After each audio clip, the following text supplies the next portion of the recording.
Hello and welcome to the Marine Channel. My name's Jason, and today I'm going to do a quick walkthrough for you on the Schaefer 303 diesel. Now, some of you will have already seen the review I did on the V33 with the twin 300 V8 Mercury outboards. What a beast.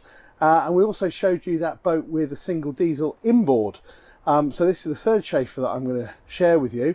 So if you followed the link and found yourself arriving here, thank you for that. If you haven't, this is the first review or walkthrough that you've seen on a Schaefer. Just give you a little bit of background knowledge. Schaefer is a massively popular brand in North and South America. The boat's actually made in Brazil, and they kind of focus their attention really sort of the 40, 50, 60, up to 70 foot. But the boat I'm on today is actually their biggest seller. It's sub 10 meters, it's about 9.78 meters, and the boat I'm on is something like hull number 1600. So if you're concerned about buying a boat that's not proven, look no further. Come and look at this, because this has got hundreds of owners all the way around the world. There's plenty of people you can talk to about the ownership experience, and clearly a really tried and tested boat. So without further ado, let me show you around. Okay, so as you've probably noticed already, this particular boat is ashore. We're down at Gibbs Quay Boat Sales. They're the UK importer or concessionaire for these boats, the Schaefer lineup. They've just started importing actually. They've actually been selling boats for 40 years, but they're the first in the UK to bring the Schaefers in, and I can see why. So anyway, look, let's have a little look back here. I'm stood here on the bathing platform. Always a nervous moment when you're up a ladder, and you can see there's the bathing ladder that pops out. Really decent sort of, I'd call it a half sun pad there, because even with the seats configured as they are at the moment, there's still space here to stretch out, and there is the facility to extend that as well. So I'll show you how that one works, but a very, very nice place to spend some time.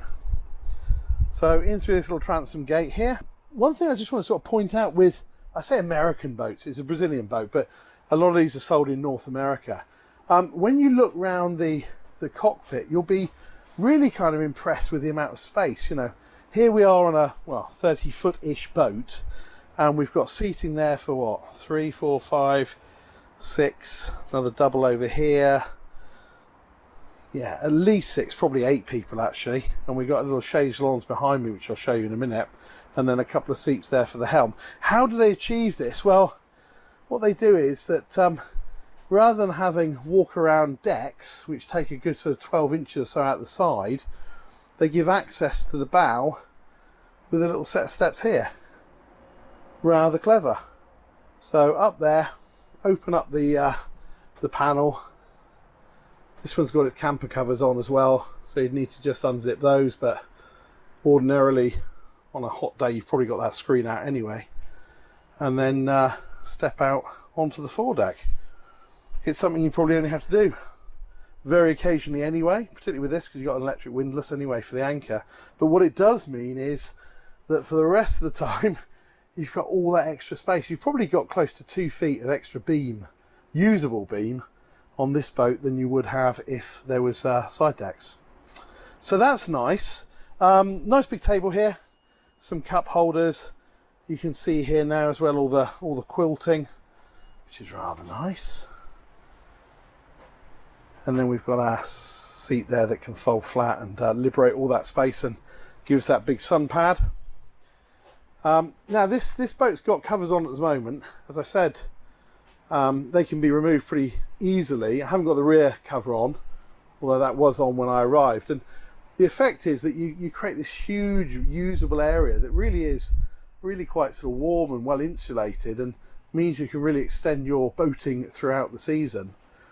If you remove all those covers, then of course the sun floods in. Another little neat feature this boat's got is that you can actually fold this arch here. Now, it's a fairly chunky arch, so you know you'd probably need a little bit of help doing that.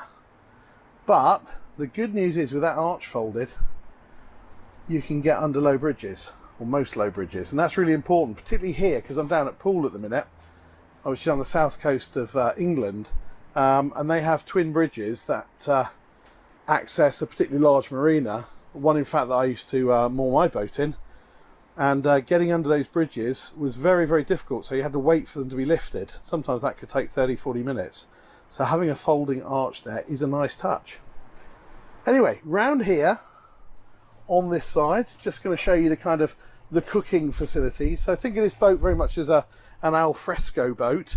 So we've got a decent sink here, and then over on the right hand side we've got a proper decent two-burner hob, two-burner hob, ceramic hob there, and then underneath a good sized fridge. So there's enough there to do a good breakfast, rustle up a bacon sandwich or whatever your choice is, and wash your dishes up afterwards. But this is really a party boat, and I think that's borne out by the fact down here behind the glass there are lots of glasses. It's the kind of boat that you're going to have a cold one in your hand pretty much as soon as you get on board, I would have thought. So down with that. Now this is rather nice. So this is that chaise that I kind of talked about earlier. So it's a proper decent size actually. You could properly lie down there and enjoy the sun.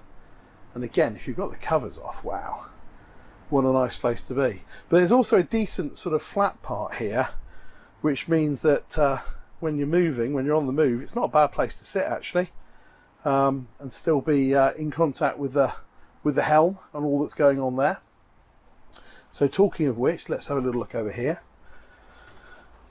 So this has got twin Raymar screens. We've got our readout there for all the stuff going on with our Volvo Penta engine, and then we've got all the essential switch gear. This one's got a bow thruster on it. Here's our throttle controls, little speaker down there, and then a decent helm seat. You could sit two there, certainly very, very comfortable for one, and as is usual with these things, that bolster's in the up position at the moment, so kind of standing position there for the helm, or you can drop that down and have more of a seating position if you're at anchor or perhaps just going along at slower speeds. So really, really nice, really sociable area there for guests and family, and all that on a 30-foot boat. It's pretty impressive. But there's more, so I'm going to take you downstairs now. I've got a full standing headroom here, which is nice. So you've got a couple of V-berths there, and the option to infill as well. Make that into a big double. These are rather nice. I like this sort of painted effect here on these cupboards. And these cupboards are lined as well, which is a nice touch. You don't always see that. So, ooh, decent storage. Good lighting. So you've got a whole chunk of natural light there in the hatch. But you've also got these LED downlighters. The obligatory Fusion stereo to bang out those top tunes. I quite like this. Look. There we are. Nice little fan. It's just quite nice sometimes when you're afloat and it's a warm night. Yes, you've got the portholes open, but that just keeps the air moving. If we pan round here, then we can see our second double. So it's under the sole of the cockpit there, but it's actually really, really light. So you can see the windows here on the side, decent sized windows, good access actually through here. And again, plenty of standing headroom when you get in there. I'll just pan around there. That's a proper decent double. And again, a big mirror at the other end, being used here for some storage on cushions. And there's another little fan down that end. So you can sleep either way you want, really. But that's a decent double. And ideal for kids. I know when my son was younger and we had a similar layout on our boat, he loved the fact that he could see mum and dad. He was close by, could hear us upstairs if we were still on deck a little bit later in the evening, and he used to sleep like a log. Albeit his bedroom wasn't quite as nice as the one on this boat. Okay, over here we've got another little unit, lots of storage in here, which is always nice. Never have too much storage. Huge bin in there, look at that, wow. That's like your junk drawer at home, isn't it? You put all sorts in there. Forget about it. And then over here are our heads.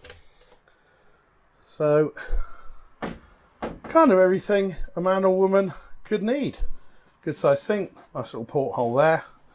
You've got a pull out shower. So this is really a wet room because it's all, yeah, it's all sort of GRP, so there's nothing here that would spoil really. All the wood is really well varnished. You just give it a wipe down afterwards anyway. You've got your loo down here, and I've got to open this because I haven't opened this before. Oh, that's quite neat. So a little sort of litter bin, rubbish bin there. Very nice, very good. So very, very civilised indeed. So we've got 4 berths here, 2 at the front, double or 2 singles. We've got a couple of berths in this good sized double aft. And then, as I said, when we move back upstairs, we have got seating for probably about 10 people. With a sun pad, with a chaise, with a decent bathing platform. Now, I'm not going to risk going out the front, only because I have got a reputation for being called Mr. Trippy, and I'm sure you can work out what's out there. I don't want to fall off. Falling in the water is one thing, falling onto tarmac's another. So what do you think about the Schaefer 303? Quite impressed? Well, I am. I think the cockpit's amazing for a sub 10 metre boat to have all this space for, you know, 8-10 people is brilliant. Downstairs accommodation, also very good. I could see a young family with a couple of kids getting on well there, or a couple of couples that know each other fairly well, but lots and lots of space. So very nice indeed. So thank you to Gibbs Quay Boat Sales for lending us this boat. If you're interested in any Schaefers, this one is available. Apparently it's a physical stock boat. Then phone the team. If it's sold, well, talk to Don or Steve about something else they might have in stock. Thank you very much, most importantly, for watching the Marine Channel. If you haven't subscribed, please subscribe. Hit the alerts button as well, because then we'll let you know when next videos are hitting the World Wide Web. But in the meantime, from all of us here at the channel, thank you ever so much, and see you soon.